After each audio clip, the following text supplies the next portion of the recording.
What's up, everybody? Welcome back to the Collective Podcast. We're going to talk about, I think it's sexy. I think this is a sexy topic, Shane, that people love to talk about, though I think it's also overcomplicated and we try to make it more confusing than it was designed to be. But today's all about branding. I hear, I've traveled the country, spoke to thousands and thousands of lenders and realtors, and so many of them want to go, man, but what about brand? What about branding? What do I need to be good at branding? And what they want to hear isn't what actually moves the needle. And so as we jump into this conversation around branding, what I want to open up with is, if you're not already putting yourself out there, no amount of branding is going to help you do anything. I think that's where we start. Yeah, and I love this because I love this topic and I hate this topic because I get so frustrated when I see awesome, creative people with cool stories that have a quote unquote brand that is nothing more than a generic logo that is the same logo as 7,000 other lenders. Yeah. The reality is, if your brand is not a logo, your logo is can be a part of your brand. And your brand is your brand, not the company that you work for. Doesn't matter who you work for, your brand is you. And if your logo doesn't tell a story, then don't have a logo.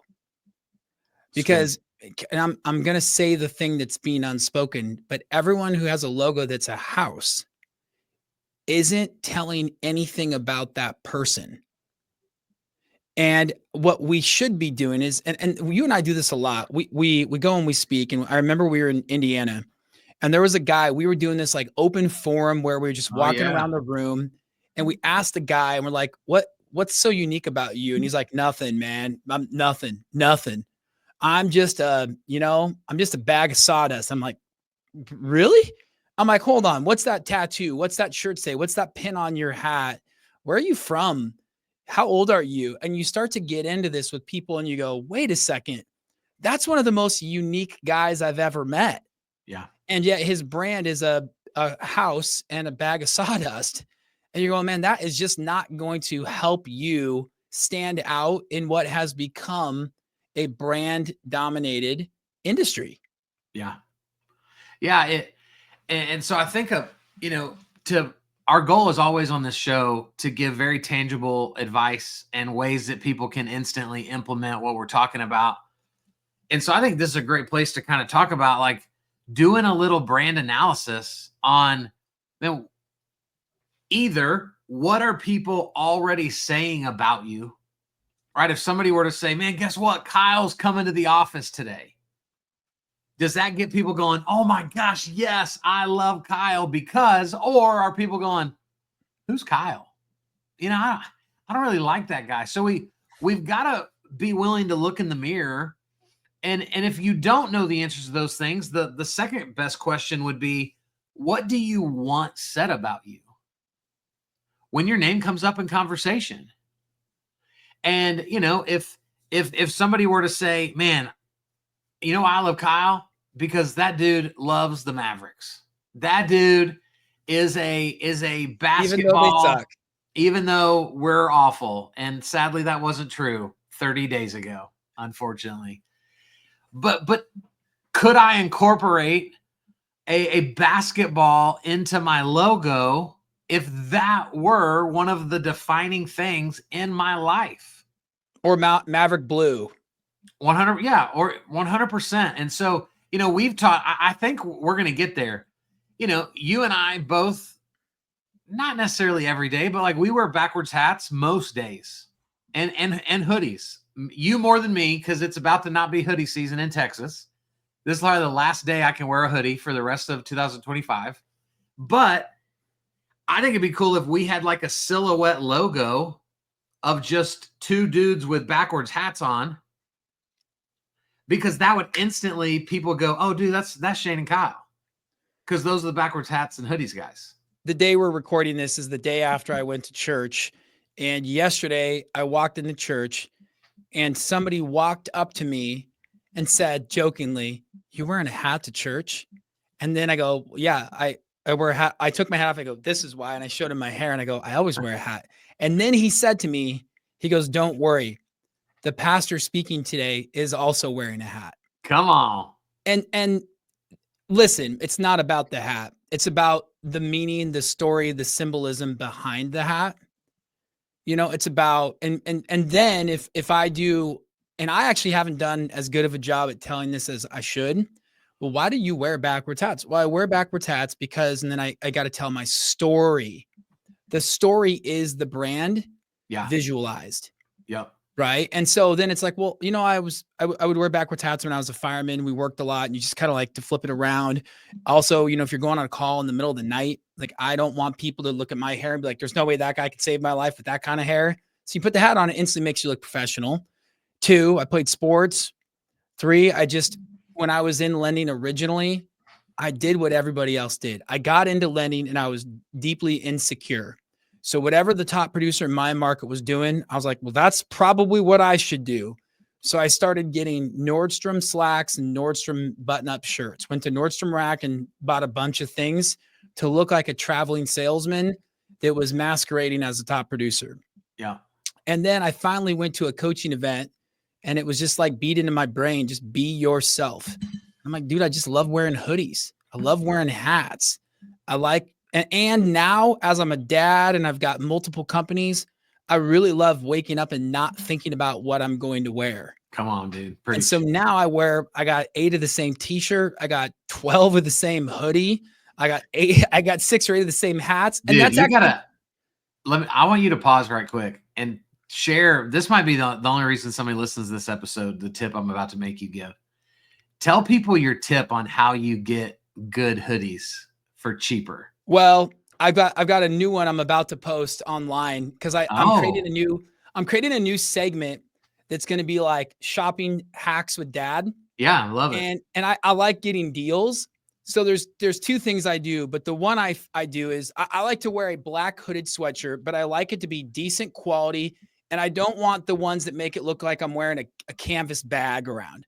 I like it to be a little bit more form fitting. Yeah. And I tried a bunch of different brands and I found a couple that I liked. So I go on to all of the sweatshirt distribution, like custom ink and all these other, and then they'll sell you samples for like, I don't know, 70% off, whatever the cost is for that hoodie. And so I order samples. I'm a cheap, So I'm a frugal, I'm a frugal yeah, guy. but see, but I don't see that as to me, that's not like, it could just be done for frugal reasons. But to me, I'm not a big fan of wearing like clothes with big logos and stuff on them. Yeah. You know, like I might love a Nike sweatshirt, but I don't want a big old massive swoosh Correct. over the whole chest. So if I could get, you know, the version of the hoodie before it becomes the official $80 hoodie, I would rather that be the case, price or not. And so there's some psychology here too. I speak louder. Like my average volume is louder than most people. I have just a very outgoing personality. I don't need to wear bright clothing. Yeah. For me to walk into a room and make a presence in that room. Other people are the exact opposite. There's a real estate agent in my market and he's a quieter, more subdued guy. He's in his 70s and he wears the coolest, brightest clothing because that kind of adds volume to him. Sure. And so there's intentionality. And this is really what we're getting into is the intentionality. There's reasons why I wear a black hoodie and a hat every day. There's reasons why your wall behind you has books that are strategically placed. There's intentionality in your brand. If your brand is the last thing you think about before you launch with your new company and you go online and buy a $5 logo, it's going to bring in as much value as you spent on that. Yeah. Absolutely nothing. Whereas if you sit down and you say, like for me, I went to University of Washington, purple and gold. I could have like a little gold somewhere on my stuff that I wear. Yeah. And I have multiple brands, so I got to think a little differently about that because they aren't the same color scheme and they aren't the same logo. And so again, for me, black is easy because it's like I go to a different room and depending on that room, people know me as the owner of a co-working space or the owner of a mortgage company or a coach or whatever that may be. And it's because of my personality. And that's what's so important about this, intentionally sitting down and having a reflective conversation with yourself. Yeah. And it starts with a yellow notepad, and I would write down, what are the top 3 to 5 things that you love. If you're into dirt bike riding, you love drinking coffee, and you love the Cincinnati Bengals, then I would have an image of like somebody flying off a dirt bike. Like, when they do those jumps and it's like they're holding onto the handles, but their legs aren't on. It's an image of that. It's got a little pop of golden. And maybe in one hand, you're holding a coffee mug. Yeah. Or maybe you have a suitcase in that hand and it kind of resembles, oh, this guy's dirt bike rides on the weekends, but during the week, he's all buttoned down. And then that becomes, and people go, I got to ask, that's a mortgage loan. Is that a dirt bike? What are you doing? You go, dude, I've been passionate about riding dirt bikes since I was a little kid. I actually thought I was going to get into the professional dirt biking league, but I have 7 dirt bikes at home. I have 2 little kids. They both have mini dirt bikes. Now your videos online, or when I'm not working, I'm on the track, and it becomes a cohesive brand that, again, it's living into your story. It's intentional, and that's going to get you money, because then people are like, oh, dude, I love dirt bike riding too.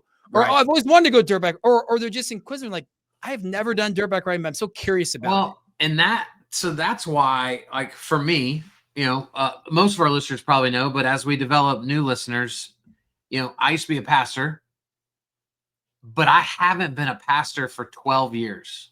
So I've now been out of pastoring longer than I was in it.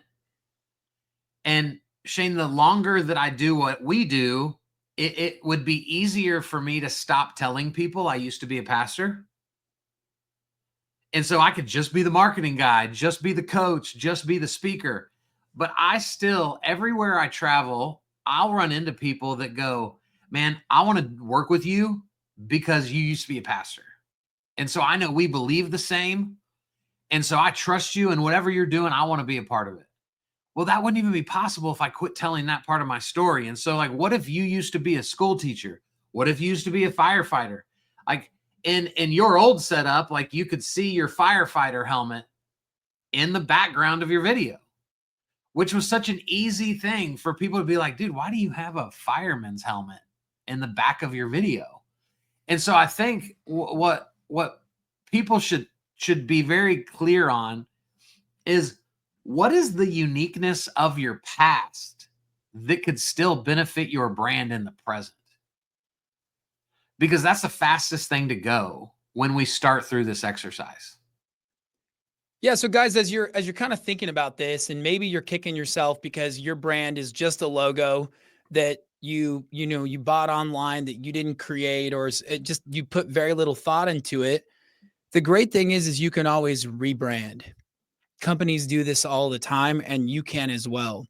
And I'm constantly adjusting my brand as my life and my story changes. Yeah. I'm now a dad of a soon-to-be 4-year-old. There's nothing. And before I had kids, people be like, wait till you have kids. And I'm like, but I don't have kids. Like, so I don't, like, I'm going to be who I am today. And when that changes, I'm going to rebrand.